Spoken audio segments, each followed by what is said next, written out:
Today we're going to talk about something that technically doesn't exist for humans. No, not a healthy work-life balance or a politician who keeps all their promises. I'm talking about pure, unadulterated, absolute silence. You probably think you've experienced it, maybe in a remote cabin or during a late-night power outage. You might even crave it, thinking it's the ultimate form of peace. But what if I told you that real, perfect silence isn't peaceful at all? What if I told you that if you were ever truly exposed to it, your own brain would betray you in the most spectacular and terrifying way possible? Because it turns out, the human mind is so terrified of nothingness, so utterly dependent on stimulus, that when it can't find a sound, it will do the only logical thing it can think of. It will create one for you. This isn't a mystical experience, it's a biological panic button. Today, we're counting down the real reasons you can't handle absolute silence, and why the quietest places on Earth are also some of the most unsettling. To understand why silence breaks us, we first have to find it. And for that, we have to go to a place that makes a library sound like a Metallica concert. I'm talking about an anechoic chamber. The word anechoic literally means without echo.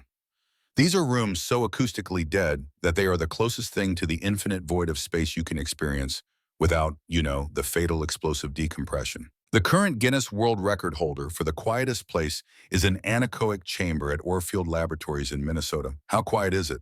Well, normal quiet conversation is about 60 decibels. A whisper is 30.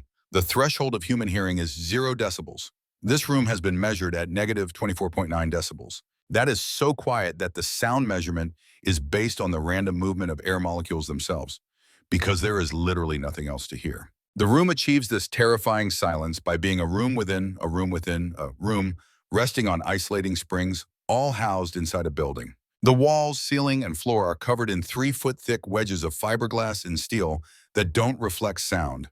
They swallow it whole. When you speak, the sound leaves your mouth and simply vanishes. It doesn't bounce.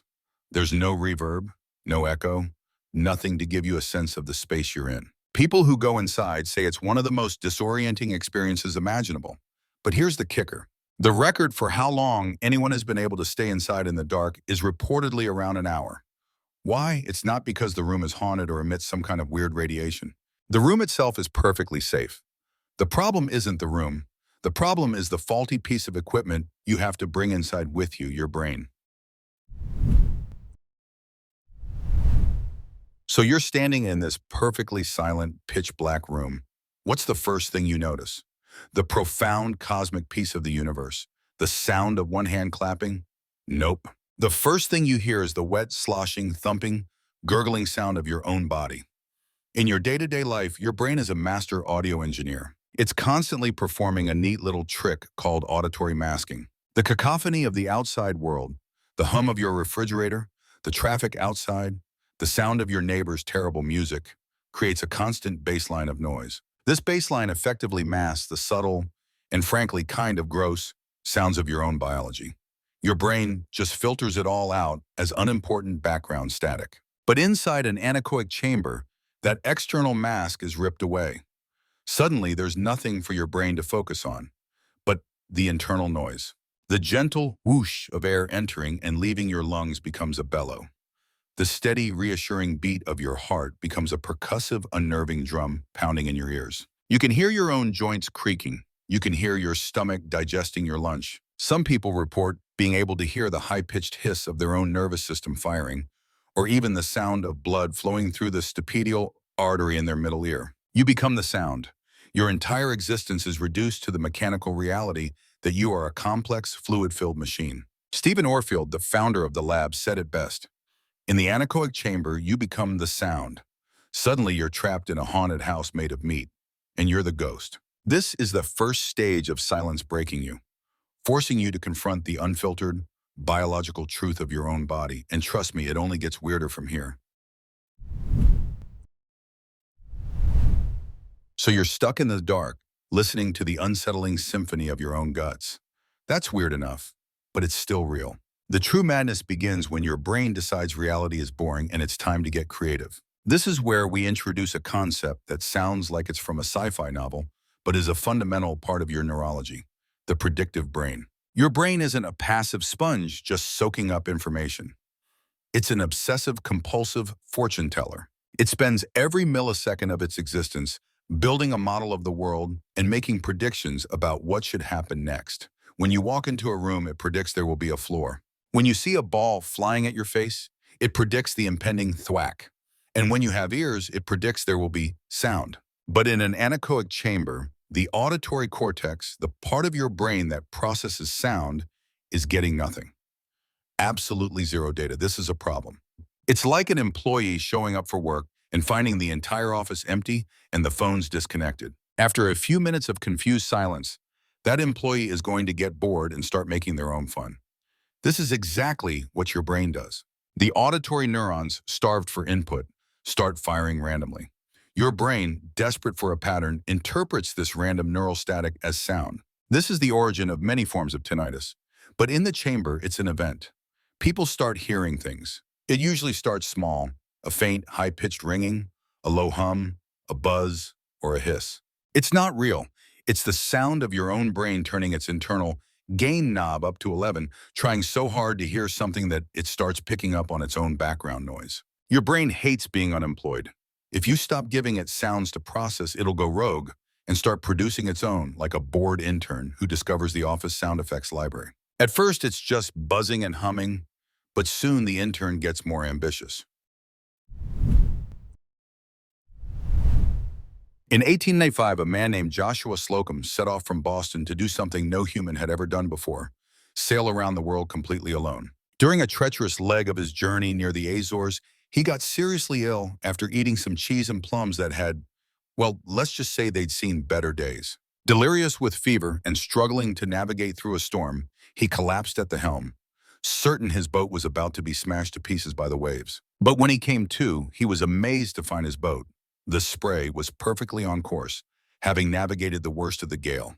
He wrote in his log that he had been saved by a ghost. He claimed a tall, reassuring figure, the ghost of the pilot of one of Christopher Columbus's ships, had appeared at the helm, told him not to worry, and steered the boat to safety while he was unconscious. Now, what does a 19th century sailor hallucinating a friendly ghost have to do with a quiet room in Minnesota? Everything. Slocum was experiencing an extreme version of what happens in an anechoic chamber. For weeks on end, he was subjected to profound sensory monotony. The same endless sight of the ocean, the same endless sound of wind, waves, and creaking wood. His brain, starved for new information and pushed to its limit by sickness and stress, did what brains do. It filled in the blanks. It didn't just invent a buzzing sound, it generated a complete, multisensory hallucination. A person with a voice and a physical presence. This is the next level of the brain's rebellion against silence. It's not enough to hear a hiss or a hum. When deprived long enough, the brain can create entire phantom symphonies, full conversations, or voices from your past. It's digging into its own archives and playing them back to you because anything, even a phantom pilot from the 15th century, is better than the terrifying emptiness of nothing. Here's a fun fact your high school biology teacher probably skipped while they were explaining mitochondria for the 17th time. Your sense of balance doesn't just come from your eyes or that weird sloshy thing in your inner ear. A huge, unappreciated part of it comes from hearing. Your brain, in its infinite cleverness, uses the subtle echoes and reverberations of sound bouncing off the objects around you to build a constant, subconscious 3D map of your environment. It's a low-grade form of echolocation that you don't even know you're using. It's how you can feel how large a room is just by walking into it, even with your eyes closed. Now let's go back into the Chamber of Horrors. It's pitch black, so your primary spatial tool, your vision, is gone. But now your secondary tool is gone too. Because the room is anechoic, there are no echoes, no reverberation. Sound just dies. Your brain is now in a full-blown panic. It's getting conflicting data streams. The vestibular system in your inner ear, the part with the fluid and tiny hairs, is screaming, "We're standing upright. Everything is fine." But your auditory cortex, which is supposed to be providing the architectural blueprints of the room, is just sending back a 404 error, room not found. Your subconscious mind has no idea where the walls are, where the floor is, or how big the space is. This is why people in anechoic chambers almost immediately feel dizzy and disoriented. They find it extremely difficult to stand up, let alone walk. They have to sit down. Their brain is so confused by the lack of auditory landmarks that it loses its sense of physical space. It's the ultimate betrayal. The very organs you trust to tell you where you are in the world suddenly turn into unreliable narrators. It's like your internal GPS just says recalculating forever. You lose your balance not because you're clumsy, but because without sound, your brain has lost its map of reality. So we've established that in the void, your body becomes a horror movie soundscape. Your brain starts inventing ghosts, and you can't even stand up straight. But what happens when the phantom buzzing fades and the gurgling of your stomach becomes familiar? What happens when the only thing left to listen to whatsoever is you? Let's be honest. We are the undisputed masters of distraction. Our entire modern world is a carefully constructed conspiracy to keep us from ever having to spend more than 5 consecutive seconds alone with our own thoughts. We have podcasts for our commutes, music for our workouts, televisions for our living rooms, and the infinite scroll of the internet for every single microsecond in between. We treat silence not as an absence of noise, but as a vacuum that must be filled immediately, lest something terrible bubble up from the depths. That something terrible is our own unfiltered consciousness. The anxieties, the regrets, the to-do lists, the existential questions. That one profoundly embarrassing thing you said in 7th grade that still haunts you at 3 a.m. The constant external noise is a buffer. It's a shield that protects us from the chaotic, uncensored internal monologue that's always running in the background. Don't believe me? Science has a wonderfully grim take on this. A 2014 study published in the journal Science put participants in a bare room for 15 minutes with nothing but their own thoughts. And one other thing, a button that would deliver a painful but harmless electric shock. The researchers had previously determined that this was an unpleasant experience that all participants had said they would pay money to avoid. The result? A stunning 67% of male participants and 25% of female participants chose to voluntarily shock themselves at least once rather than simply sit there and think. They literally preferred physical pain to the company of their own minds. The anechoic chamber is the ultimate version of that empty room. There are no distractions. There are no buttons to press. It's just you and the raw, uncut director's version of your own brain. And as that study proved, a lot of us would rather get zapped than sit through that particular movie. The silence doesn't just make you hear your blood, it makes you hear every single one of your anxieties on a high-definition loop. We've peeled back the layers, the biological, the neurological, the psychological. But underneath it all is one final, primordial reason why silence feels so profoundly wrong. It's an ancient piece of software, buried deep in your lizard brain, that has been passed down for hundreds of thousands of years. For our ancestors wandering the savannah, the world was filled with ambient sound. The chirping of insects, the calls of birds, the rustling of wind through the grass. This noise was a sign of normalcy. It meant things were safe. Absolute silence, on the other hand, meant one thing: danger. Think about it.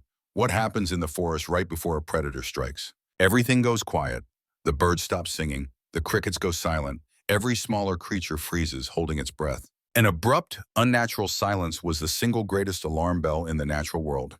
It was a universal signal that a predator was nearby, and you were a potential lunch. Hearing that sudden quiet triggered an immediate, life-saving cascade of adrenaline, cortisol, and hyper-awareness.